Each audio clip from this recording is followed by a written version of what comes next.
तो जैसे कि बच्चों हम जानते हैं कि सीबीएसई ने पहले ही डिक्लेयर कर दिया था कि सीबीएसई नेक्स्ट ईयर जो बोर्ड एग्जाम्स कंडक्ट करेगा वो करेगा मिड ऑफ फेब्रुअरी में, मिड ऑफ फेब्रुअरी, राइट।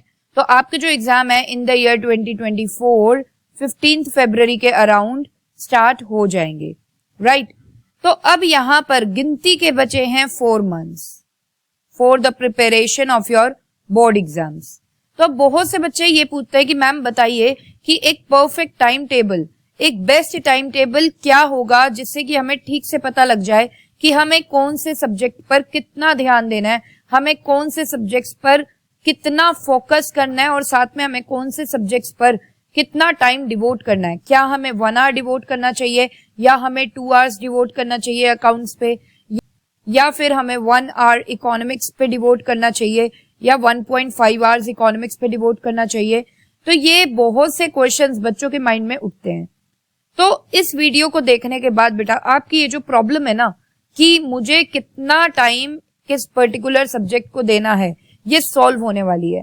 इस वीडियो को देखने के बाद आप अपना टाइम टेबल खुद बनाओगे। Yes, you heard it right, आप अपना टाइम टेबल खुद बनाओगे।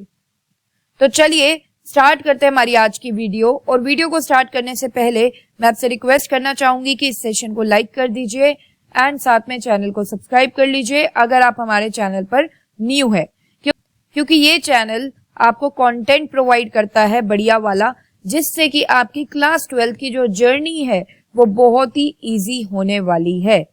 तो चलिए स्टार्ट करेंगे हमारी आज की video which is all about best time table. जय Shri Shyam everyone, this is your educator Sakshi Dua, welcome to class 12 grooming education.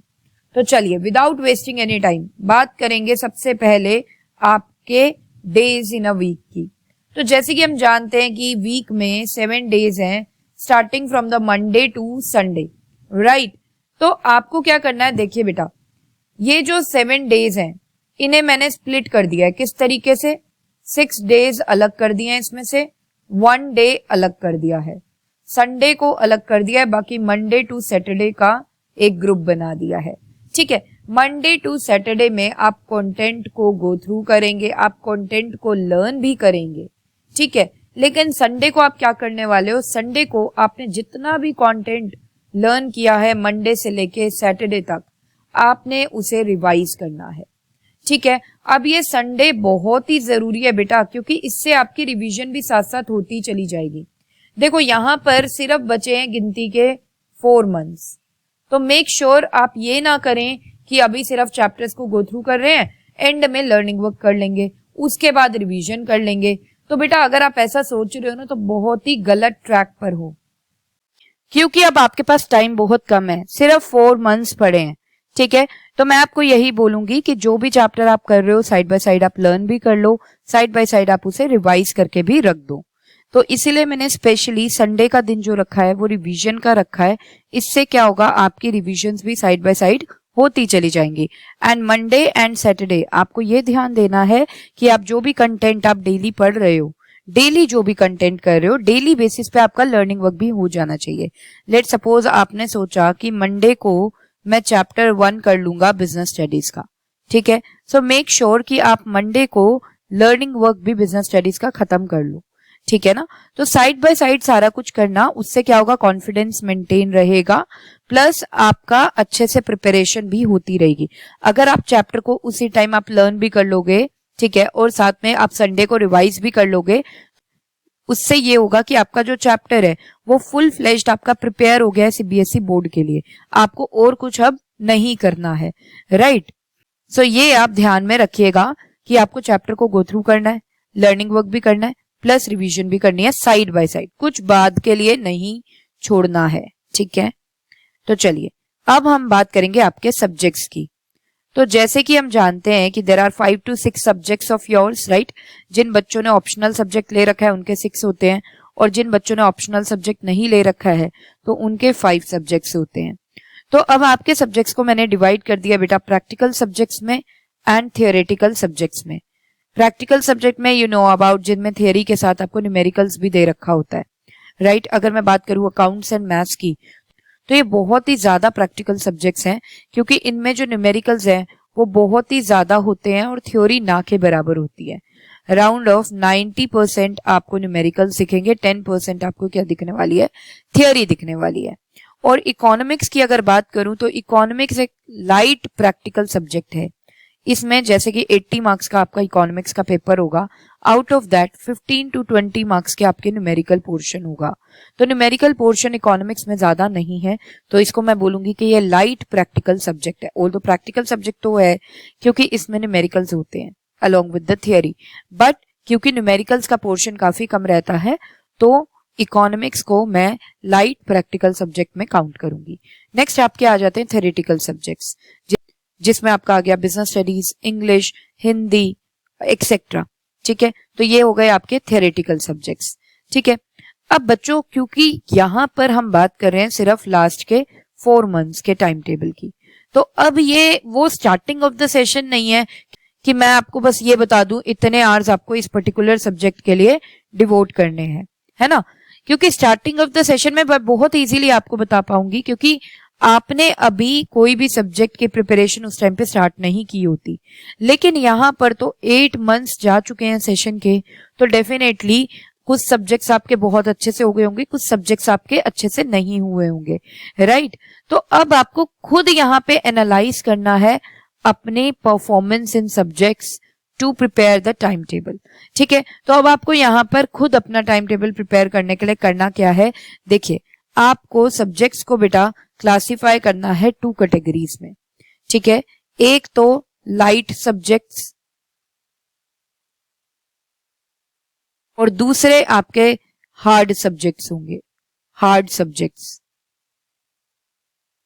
ठीक है, अब ये लाइट सब्जेक्ट्स वो वाले सब्जेक्ट्स हैं जो आपको बहुत ज्यादा इजी लग रहे हैं और ऑलमोस्ट प्रिपरेशन आपकी उन सब्जेक्ट्स की हो चुकी है। ठीक है, तो ये लाइट सब्जेक्ट्स वो वाले सब्जेक्ट्स हो गए। नेक्स्ट अब मैं बात करूंगी हार्ड सब्जेक्ट्स की। हार्ड सब्जेक्ट्स यहाँ पर वो वाले सब्जेक्ट्स हैं जो आपको कॉम्प्लेक्स लग रहे हैं, ठीक है, प्लस आपकी उसमें प्रिपरेशन बहुत ज्यादा नहीं हुई है या बिल्कुल भी प्रिपरेशन स्टार्ट नहीं हुई है, राइट। तो आपकी प्रिपरेशन यहाँ पर अच्छी नहीं होती जिन सब्जेक्ट्स में, उन्हें हम कहां पर डालेंगे, हार्ड सब्जेक्ट्स में। ठीक है, अब आपको ये चीज का ध्यान रखना है कि देखिए सिर्फ 4 मंथ्स रह गए, हमारे पास बहुत ज्यादा टाइम नहीं बचा है, तो अब आपको आराम से 8 to 9 आवर्स जरूर पढ़ना पड़ेगा, apart from your tuitions and apart from your school. 8 to 9 hours जरूर स्टडी करनी है। ठीक है, संडे भी मस्ती नहीं करनी है, मैंने बता दिया, संडे भी आपको क्या करना है, रिवीजन करनी है। ठीक है, तो 8 to 9 आवर्स आप आराम से अपनी स्टडीज में अब लगाइए, क्योंकि सिर्फ 4 मंथ्स रह गए हैं। अब क्वेश्चन ये आता है कि मैम लाइट सब्जेक्ट्स पर कितना टाइम डिवोट करना है और हार्ड सब्जेक्ट्स पर कितना टाइम डिवोट करना है। देखिए लाइट सब्जेक्ट डेफिनेटली अगर इनकी प्रिपरेशन हो चुकी है, प्लस ये आपको इजी सब्जेक्ट्स लग रहे हैं, तो इनमें आप 1 आवर ईच दे दीजिए। जैसे बहुत से बच्चों का इंग्लिश प्रिपेयर हो चुका होता है, बिजनेस स्टडीज इजी लगता है ना, तो आप इन सब्जेक्ट्स को 1 आवर डेली भी दे देंगे फ्रॉम मंडे टू सैटरडे, तो आराम से ये हो जाएंगे। अब हम बात करेंगे हार्ड सब्जेक्ट्स की। हार्ड सब्जेक्ट्स जो बच्चों को बहुत ज्यादा डिफिकल्ट लगता है, मोस्टली स्टूडेंट्स को अकाउंट्स डिफिकल्ट लगता है, राइट, मैथ्स डिफिकल्ट लगता है ना। मैं मोस्टली स्टूडेंट्स की बात कर, मैं सब स्टूडेंट्स की बात नहीं कर रही हूँ। बहुत से स्टूडेंट्स ऐसे भी होंगे जो अकाउंट्स एंड मैथ्स की ट्यूशन लेते हैं और उनका काफी अच्छा इंटरेस्ट होता है अकाउंट्स एंड मैथ्स में, तो वो इस टाइम तक सारा कोर्स अकाउंट्स और मैथ्स का कंप्लीट कर चुके होते हैं, तो उनके लिए अकाउंट्स और मैथ्स चला जाएगा लाइट सब्जेक्ट्स की कैटेगरी में, राइट। लेकिन मोस्टली स्टूडेंट्स, ज्यादातर स्टूडेंट्स को प्रॉब्लम आती है अकाउंट्स एंड मैथ्स की प्रिपरेशन करने में, तो हार्ड सब्जेक्ट्स आपके हो सकते हैं अकाउंट्स एंड मैथ्स। तो अगर कुछ ऐसा है तो आप हार्ड सब्जेक्ट्स को कितना टाइम डिवोट करेंगे, 2 hours daily from Monday to Saturday. तो अकाउंट्स एंड मैथ्स ऐसे सब्जेक्ट्स हैं जिनमें आपको प्रैक्टिस चाहिए बहुत ज्यादा, तो जो भी आपको हार्ड सब्जेक्ट्स लग रहे हैं मेक श्योर कि आप उनमें ज्यादा टाइम डिवोट करो। Round off double time devote करना है आपको हार्ड सब्जेक्ट्स में as compare to the time devoted in the light subjects. तो इस तरीके से गाइज आपको अपना टाइम टेबल बनाना है, ठीक है। सो आई होप आपको अच्छे से समझ में आया होगा कि आपको अपना टाइम टेबल खुद कैसे प्रिपेयर करना है। तो मुझे लगता है कि ये वीडियो काफी आपके लिए यूजफुल रहेगी। If you feel the same, then please like the video and subscribe the channel if you are new to our channel. तो यहाँ पर गाइस सेशन को एंड करने की इजाजत चाहती हूँ। मिलते हैं हमारे नेक्स्ट सेशन में। Till then bye bye, take care, जय श्री श्याम।